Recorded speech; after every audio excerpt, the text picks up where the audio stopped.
Hi children, good morning. This is your social science class. Okay, today we revise lesson number 6 geography, weather and climate. We have learnt a lot thing about weather and climate. What is weather? Yes, the state of atmosphere at a specific time at any one particular place is called weather. Climate is known as the average weather condition over a long period of time. That is what? Yes, that is climate. It may be extend for so many years. Okay. Then we read about temperature of the atmosphere. Temperature, what is temperature? Yes, the degree of hotness and coldness of the air. This is known as temperature. Okay, then we saw about solar radiation is the heat which we receive on the earth's surface. It is also termed as insolation.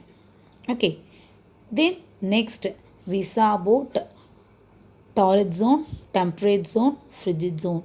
These three things are called as the three heat zones. Temperate zone is located between the north temperate zone is between the Tropic of Cancer and the Arctic Circle. Okay, and that the torrid zone is located between the Tropic of Cancer and Tropic of Capricorn. This is the hottest spot of the earth. Temperate zone has two things, north temperate and south temperate. Already we saw. South temperate zone is lie between the Tropic of Capricorn and Antarctic Circle.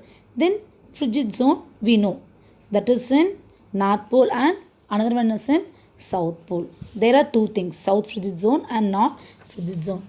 Then we learnt about thermometer. It is the instrument used to measure temperature. Range of temperature means, yes, it is the term used to measure the difference between the maximum and minimum temperature. Then we saw about barometer. Okay, barometer is used to measure atmospheric pressure. There are two types of barometer. This is mercury barometer and the another one is aneroid barometer. Then the unit we calculate for atmospheric pressure is called what? Yes, it is millibar. Okay, millibar is the unit to calculate atmospheric pressure, that is MB. Then we saw about pressure belts. There are four major pressure belts. Yes, what are they? Equatorial low pressure belt, which is known as doldrums. Okay, then subtropical high pressure belt. This is known as horse latitude. Horse latitude. Then we learnt about subpolar low pressure belt. Okay, this polar belts exist near 50° north and 70° south latitude. Okay, it create a strong upward current. Then polar high pressure belt. This polar high pressure belt lies in the extreme cold region, which is in North Pole and in South Pole. Polar high pressure belts are in North Pole and in South Pole. Next, we learnt about planetary wind system. Okay, so here, first of all, we need to know about wind. Moving air is called wind. The vertical movement of the air is called, yes, air current. Another name for planetary winds are permanent winds or prevailing winds. Another name for planetary winds are permanent winds or prevailing winds. Okay, planetary winds are how many types? Yes, three types. What are they?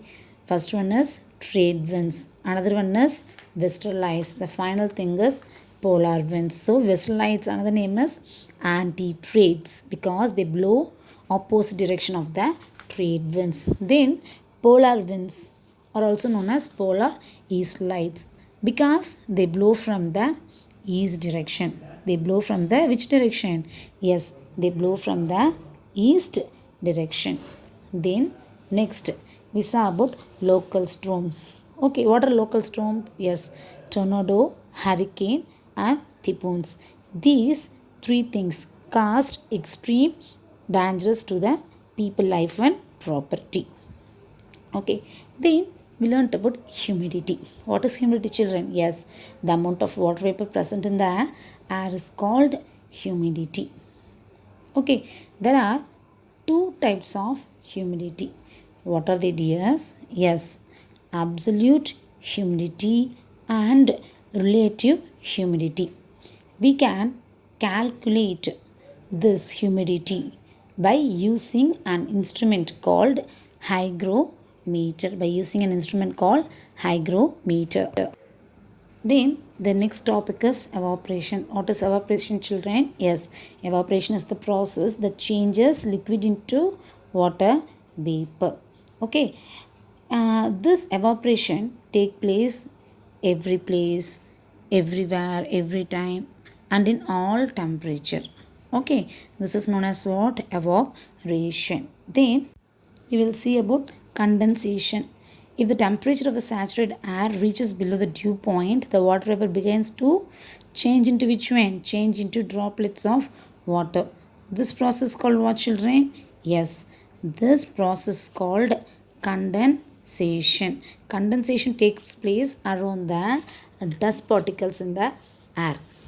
Okay, the important forms of condensation are dew, frost, fog, and clouds. Okay, already we have read these things. Then the clouds, type of clouds we have seen, children. What are they? Yes, nimbus, cumulus, cirrus, and stratus. These are the four types of clouds. Then precipitation, children. The next topic is precipitation. If the tiny drops of water join together, they grow in big size, isn't it? If the air is unable to hold them because of the gravitational force, they fall down as rain, isn't it? So this process is called precipitation. Okay, the precipitation forms are rain, hailstone, sleet, and snowfall. These are the four forms of precipitation. Rain, there are three types of rain. Already we read that, isn't it? What is the first one? Yes, convectional rain. The second one, a relief rain. The final thing is cyclonic rain. Isn't it? So, if the condensation and rainfall on the windward side of the mountain, we say it as relief rainfall. Relief rainfall. If rising air cools down, condenses and brings rain, this type of rainfall is known as, yes, cyclonic rainfall. And convectional rainfall accompanied by thunder and lightning. Okay, that's all for today's class, children. Just take a book and revise this lesson. What is the name of the lesson? Yes, weather and climate.